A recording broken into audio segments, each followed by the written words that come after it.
Good day, everyone.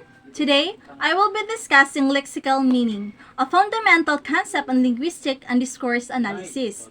So, lexical meaning focuses on the basic meaning of words and how these meanings contribute to understanding language and communication. By studying lexical meaning, we can identify how words represent ideas, objects, and concepts in language. This understanding is essential because words serve as the building blocks of meaning in any text or discourse. So, lexical meaning is the basic semantic meaning of a word. This means that lexical meaning refers to the core or primary meaning that a word carries in a language. It represents the meaning that speakers generally recognize without adding interpretations or emotional associations. So in linguistics, this meaning is considered the foundation of vocabulary understanding. It also refers to the literal and conventional meaning. So lexical meaning focuses on the literal interpretations of a word. The term conventional means that this meaning is commonly agreed upon by members of a language community. Because of this shared agreement, lexical meanings allow people to communicate ideas clearly and effectively. It is independent of context, tone, or emotion. So, in other words, lexical meaning remains stable even when the word is used in different situations. It is also called denotative meaning because it refers to the direct meaning of a word. Lexical meaning is often called denotative meaning, which contrasts with emotional or implied meanings. To further understand lexical meaning, we can examine its connection with dictionary meaning. So, dictionary meaning. Lexical meaning focuses on dictionary definitions. So, dictionaries serve as the main reference source for identifying the lexical meaning of words. They provide clear explanations that describe the basic meaning of vocabulary items. Because dictionaries are carefully compiled by linguists and language experts, they help ensure the word meanings remain standardized and reliable. It also provides a stable and widely accepted definitions. So dictionaries aim to present meanings that are clear, consistent, and recognized by language users. It is shared by members of a language community. So lexical meanings are not individual interpretations, rather, they are collectively understood by members of a linguistic community. This shared understanding allows speakers to communicate effectively because they rely on the same fundamental meanings of words. So, for example, teacher, so this means a person who teaches. Book, this means a written or printed work consisting of pages. So these examples illustrate how dictionary defines present simple and precise explanations of words, focusing only on their literal meaning. So beyond dictionary definitions, lexical meaning also involves conceptual content. So conceptual content refers to the mental concept or idea behind a word. Content explain how words represent ideas or mental images in the human mind. When people hear or read a word, they automatically associate it with a concept they have learned through experience and language use. It is a cognitive and logical in nature, so understanding words involves mental processing and logical categorization of ideas and objects. It is also a form of shared understanding among speakers because members of a language community learn similar meanings for words.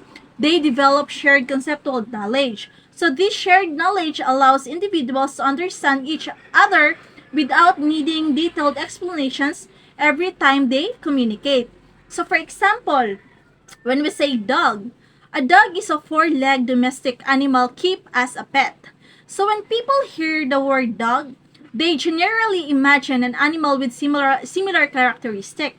So this demonstrates how conceptual content helps create a common understanding among speaker.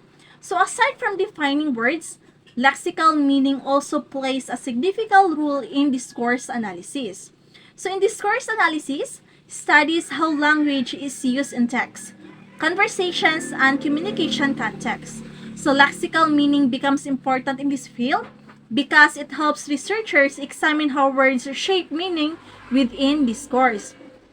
Lexical meaning helps identify semantic fields. So this means it allows analysts to group related words according to specific topic. It also helps analyze vocabulary patterns. So by studying how words appear repeatedly in a text, researchers can identify patterns that reveal the focus and emphasis of the discourse. So it reveals the thematic focus of a text. So the words used in discourse help identify the central theme or subject. It also shows how language frames ideas positively or negatively. So word choice can influence how readers interpret and evaluate a topic. So one important function of lexical meaning in discourse analysis is identifying semantic fields. So a semantic field is a group of related words connected to a topic. A semantic field includes words that share common meaning relationships within a specific area of discussion. These related words help signal the subject matter of the text. So for example, in education field is the teacher, the student, the classroom, assessment. So these words belong to the education semantic field, which clearly indicates the topic being discussed. So identifying semantic fields help determine the main subject of discourse. So through these related terms, readers can quickly recognize the focus of the discussion. So another important aspect of lexical meaning in discourse analysis is the examinations of vocabulary patterns. So when we say vocabulary patterns, this refers to how words are selected and repeated in a text to emphasize meaning. So repetition of keywords and strengthens themes. So when important words appear multiple times in a discourse, they highlight the main ideas and reinforce the message of the text. Use of technical terms signals an academic discourse. So specialized vocabulary often indicates that the discussion belongs to a scholarly or professional field. It also has the positive words that creates positive framing. So words such as progress, achievement, and improvement make a topic appear encouraging. Negative words create negative framing. So words like crisis, failures, and collapse present the topic in a more critical or negative way. So in conclusion, lexical meaning refers to the basic and literal meaning of words that serve as the foundation of communication. It includes dictionary definitions and conceptual understanding that are shared by members of the community.